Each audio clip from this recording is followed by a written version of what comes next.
Assalamualaikum warahmatullahi wabarakatuh.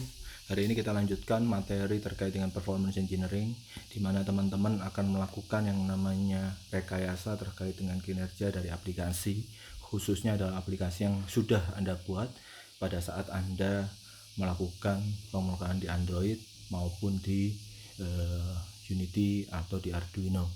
Tapi beberapa prinsip ini bisa masih juga dipakai untuk aplikasi web standar yang kemarin kita buat di BPD ataupun nanti kalau teman-teman melakukannya di PPL. Baik, apa yang disebut dengan performance engineering adalah sebuah proses di mana Anda tugasnya cuma dua, melakukan testing dan melakukan tuning di sini, di mana harapannya adalah mencapai target dari required performance atau required quality di sini. Jadi kalau teman-teman bicara terkait dengan non-functional requirements, nah sebenarnya itu masih tidak bisa dikuantifikasinya. Biasanya kita bicaranya adalah kinerja, bukan performa ya. Kalau performa itu tarian itu performa.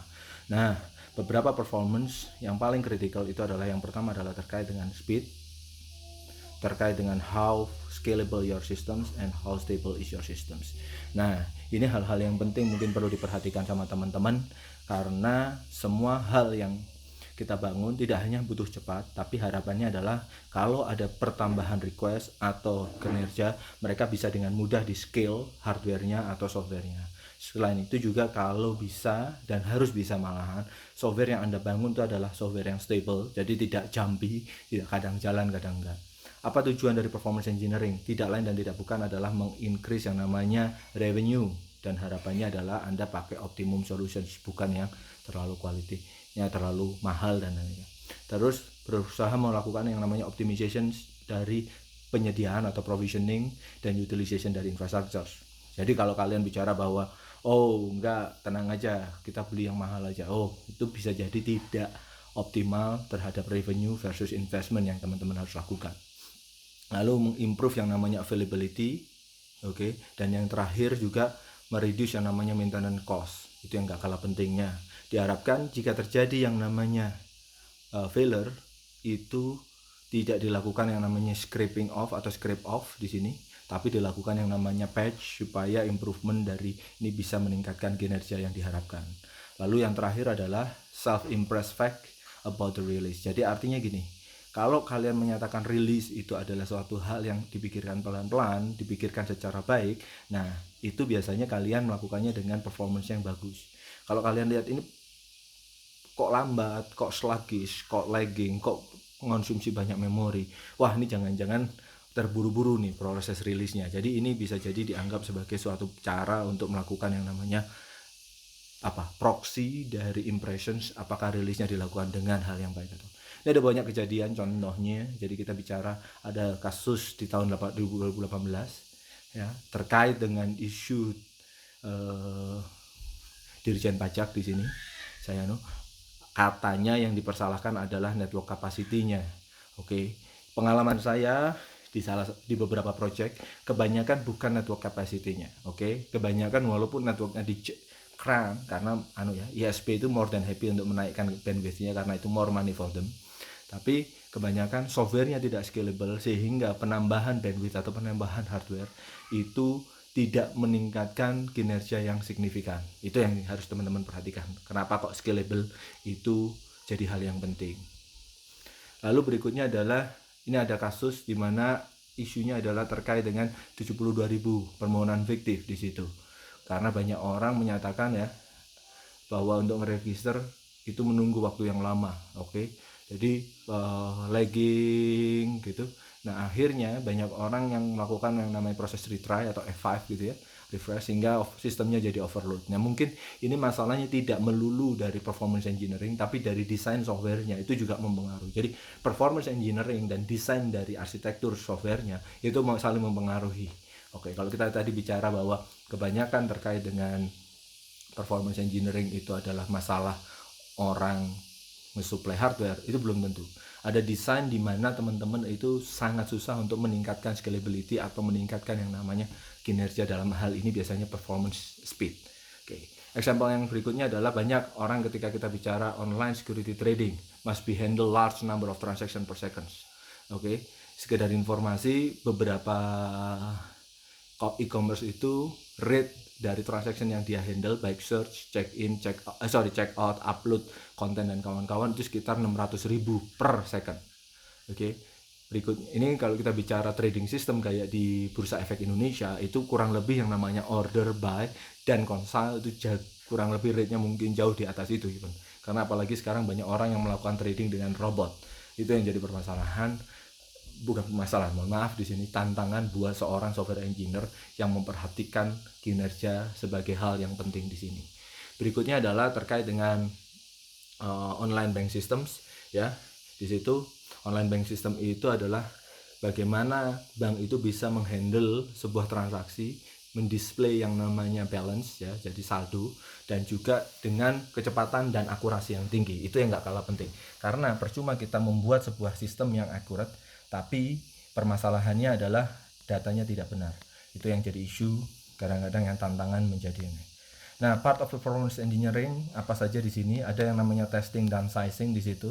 Nanti kalian bisa melakukan load testing atau regression testing di sini, sehingga kalian bisa melakukan sizing kira-kira berapa perangkat keras atau network yang kalian butuhkan. Lalu ada kebutuhan yang namanya tuning dan optimization. Ini contohnya, Anda bisa men-tune yang namanya JVM pool, log, database size, operating system, dan lain sebagainya. Oke, jadi memang butuh skill tersendiri untuk ngulik. Contohnya yang di database tuning itu adalah terkait dengan indexing model apa yang cocok, bagaimana proses indexing dilakukan, apakah setiap kali data nyampe langsung dilakukan indexing atau dilakukan secara batch. Lalu ada masalah lagi yang berkaitan dengan performance engineering adalah sistem diagnostik. Nah, ini hal yang tadi itu biasanya bisa dilakukan pada saat development. Ini bisa dilakukan development pada saat atau ada challenge. Di sini juga ini pada saat ada challenge. Anda melakukan end-to-end profiling. Kenapa ya kok sudah saya tambahin memori, performance-nya masih segitu-segitu saja? Nah, ini Anda harus profiling. Kira-kira memori itu habis di mana? Waktu yang lama, atau kalau kalian lihat critical path itu ada di mana, bagian sebelah mana, karena kalau itu yang jadi critical path-nya. Dan habis itu kalian bicara resource yang scarce apa, bener gitu memori, atau malah resource yang scarce adalah I/O, jadi lama untuk nulis ke hard disk atau lama untuk membaca atau menulis ke dalam network. Itu masalahnya percuma kalian bump CPU processing Anda, atau kalian bump juga naikkan yang namanya memori kalau resource yang scarce itu bukan di daerah situ. Lalu yang terakhir adalah terkait dengan capacity planning. Nah, ini performance engineering. Oke, bisnis saya mau growth seperti ini, kira-kira investmentnya atau IT-nya harus seperti apa? Karena kalau kalian nggak mendesain itu dengan baik, maka bisa saja software atau layanan Anda jadi crash, jadi tidak mau dipakai banyak orang. Oke, karena lambat. Jadi kalian bisa lihat ada beberapa e-commerce yang ternama gitu ya, terus tiba-tiba dia lambat karena banyak usernya, terus orang semuanya pada loncat pindah ke e-commerce yang lain. Habis itu mereka tidak balik lagi ketika yang namanya bisnis itu sudah melakukan yang namanya peningkatan kapasitas. Jadi hati-hati, Anda harus tahu di mana batas maksimum transaksi yang bisa Anda handle.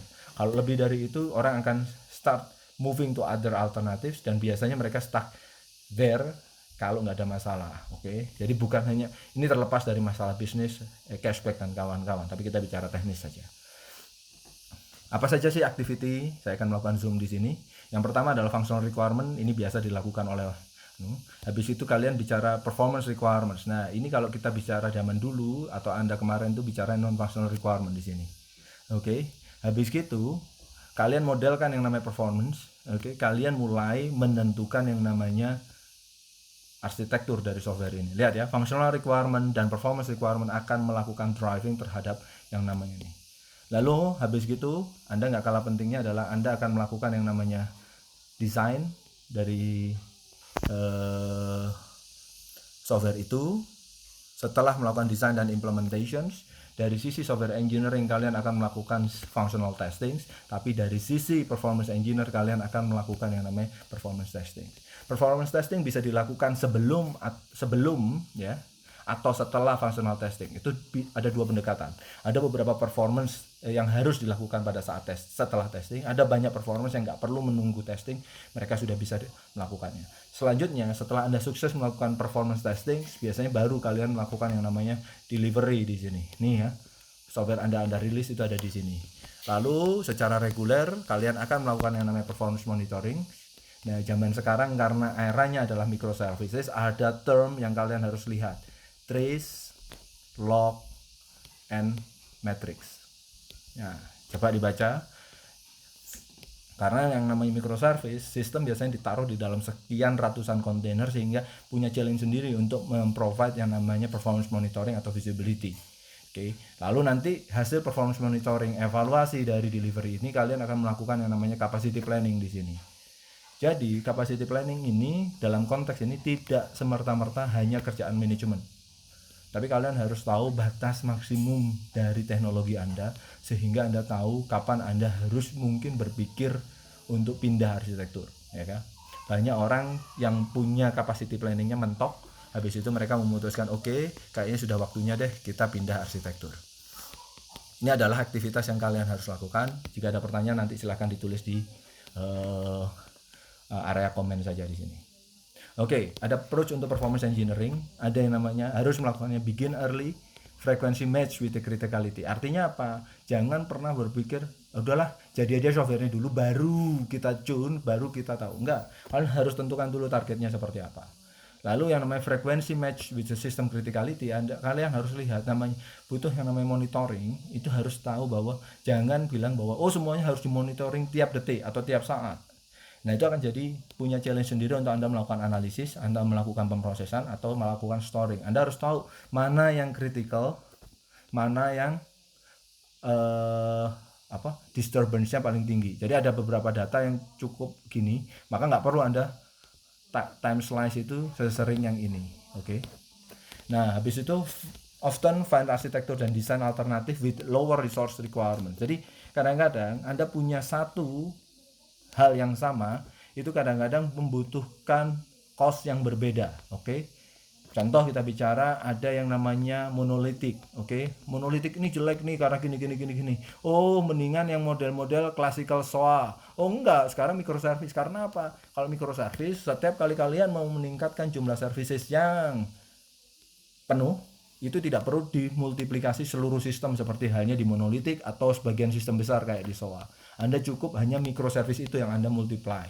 Nah ini adalah contoh arsitektur-arsitektur tertentu yang membutuhkan lower resource requirements untuk melakukan yang namanya scale up. Oke. Ada beberapa arsitektur, contohnya ada yang modelnya arsitekturnya semua state kita maintain di dalam user, dengan menggunakan yang JWT. Itu kenapa? Karena akhirnya resourcesnya untuk yang distributed itu jadi lebih mudah karena state itu dipegang oleh user. Kalau kalian punya distributed infrastructure, terus kalian harus nge-share yang namanya state itu, kalian butuh memcached. Memcached itu bekerja hanya memori, oleh karena itu kalian membutuhkan memori yang besar. Tapi kalau dilakukan di user yang megang state, kamu nggak butuh itu. Cuman ada challenge di situ. Loh kalau user yang maintain state, gimana kalau usernya bohong? Nah, kalau di JWT itu ada yang namanya signatures, ada yang namanya share secret. Di situ cara untuk memproteksi agar kita yakin bahwa state yang di-maintain oleh user itu adalah state yang benar. Lalu berikutnya kita bicara terkait dengan cost effective performance solutions early. Artinya apa? Kalau kalian tahu requirement-nya seperti itu, kalian bisa melakukan yang mempropose mana sih cost effective design dan arsitektur. Jadi contoh nih ada orang, saya bisa nih buka e-commerce, bikin e-commerce. Ini tunggu dulu, bikin e-commerce itu yang kelasnya Amazon, kelas Bukalapak, Tokopedia, atau ada satu shop yang punya homepage yang bisa transaksi di situ. Itu karena apa? Performance solutionnya berbeda. Jumlah transaction yang harus dihandle, jumlah produk yang harus dihandle, itu totally berbeda. Scale is matters there. Dan terus user itu ngaksesnya juga dari mana-mana, makanya geographic location itu jadi punya tantangan tersendiri kalau kita bicara Amazon. Kalau kita bicara e-commerce yang ada di Indonesia, mungkin 90% of their market stays in Indonesia. Nah itu jadi punya distributed. Kalau gitu database-nya yang ini perlu direplicate berapa, yang ini perlu direplicate across kontinent. Nah ini ada yang namanya cost effective performance solution, itu yang mempengaruhi pertama seberapa mahal harga sebuah software itu dan seberapa mahal juga talent yang Anda butuhkan untuk membuat software seperti itu.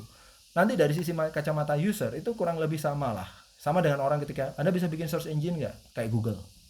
Buat orang yang mengerti bagaimana information retrieval, bagaimana relevansi query matrix itu bagaimana distributed query itu di store, didistribusikan, diproses, mungkin Anda akan langsung ketawa. gitu ya. Tapi kalau ada orang ini enggak, aku bikin search ini nih, itu kayaknya cuman free text search saja deh, nyari di dalam dokumen yang ada gitu ya. Mungkin nggak perlu pakai Solr even, nggak perlu pakai Lucene nggak. Nah itu adalah hal-hal yang perlu Anda teman-teman perhatikan.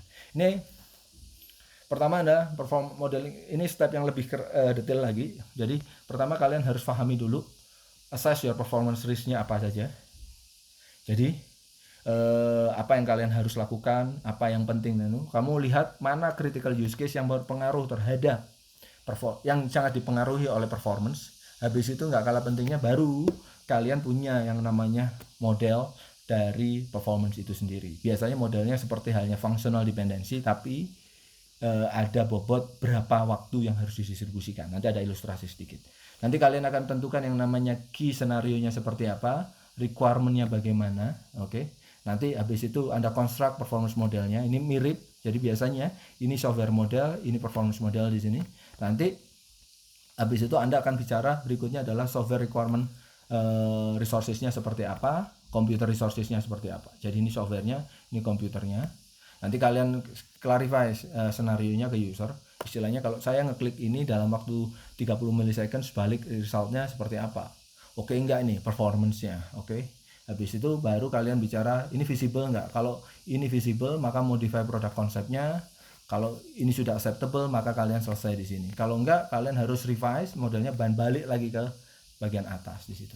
Ini step detailnya. Jadi ya Anda assess resikonya, identify criticalnya, select performance scenario-nya, requirement-nya gimana, bikin modelnya, software resource yang dibutuhkan seperti apa, computer resource yang dibutuhkan apa. Habis itu balik mengevaluasi modelnya.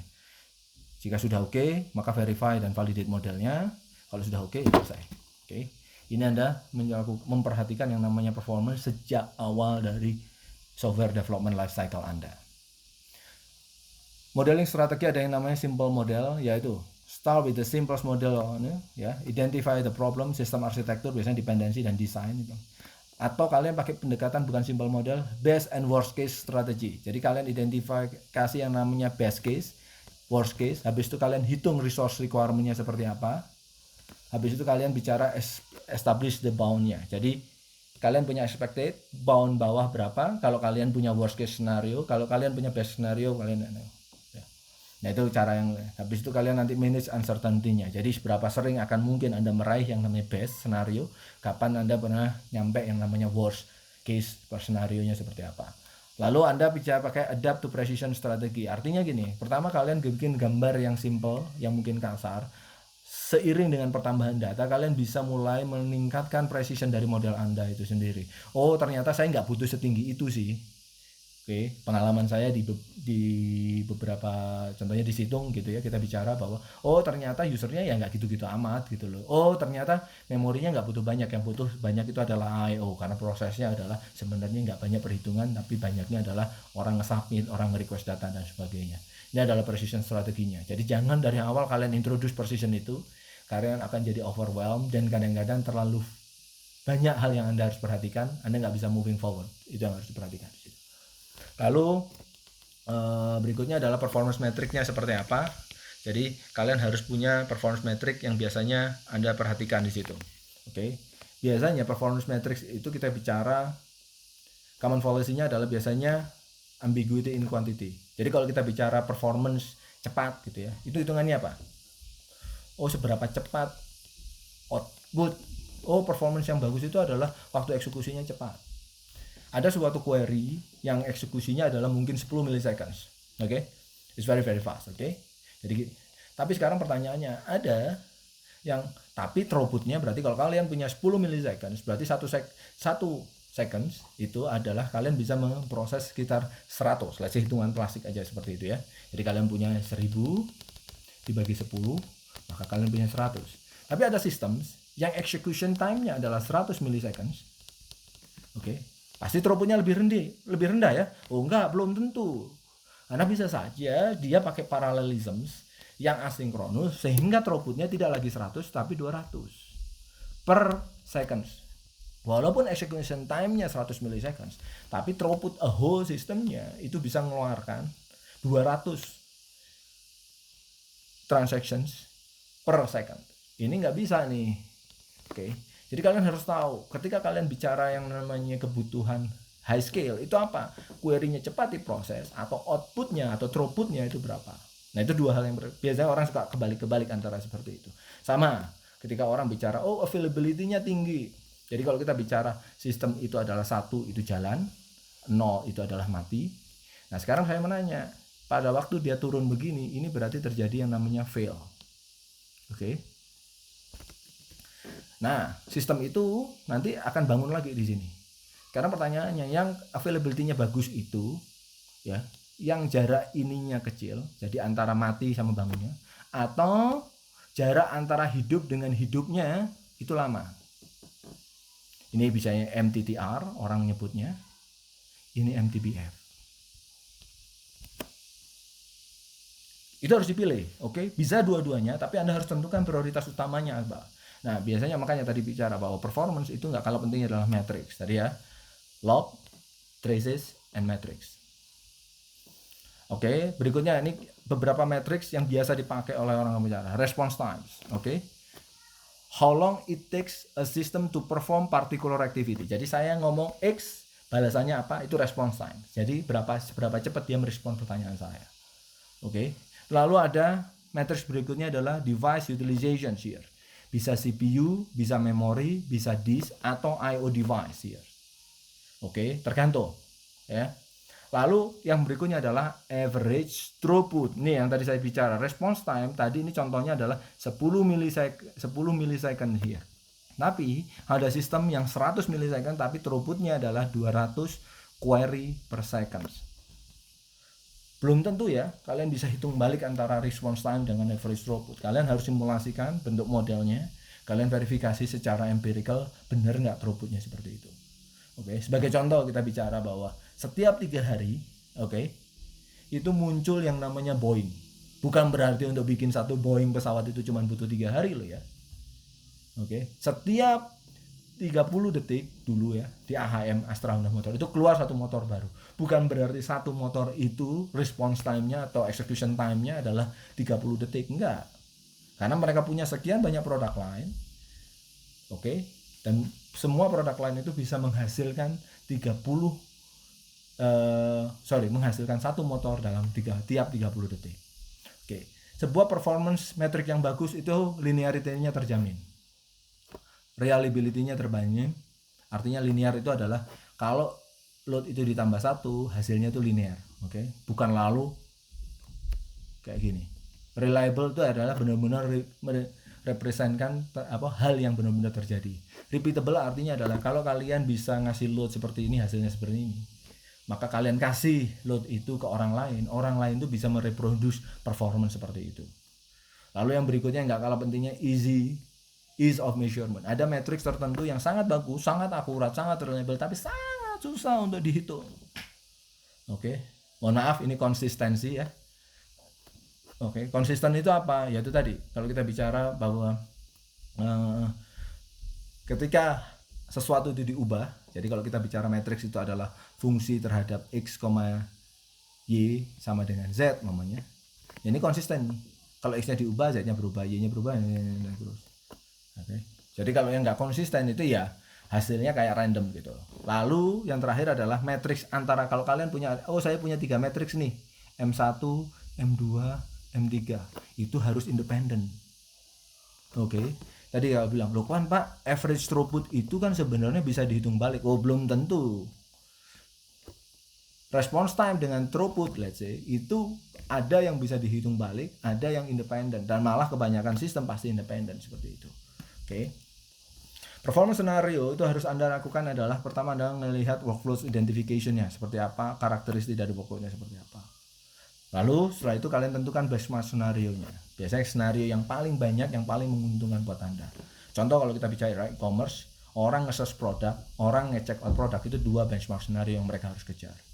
Nanti habis itu tentukan yang namanya performance requirement dari scenario itu. Response type-nya gimana, throughput-nya seperti apa, resource utilization-nya seperti apa.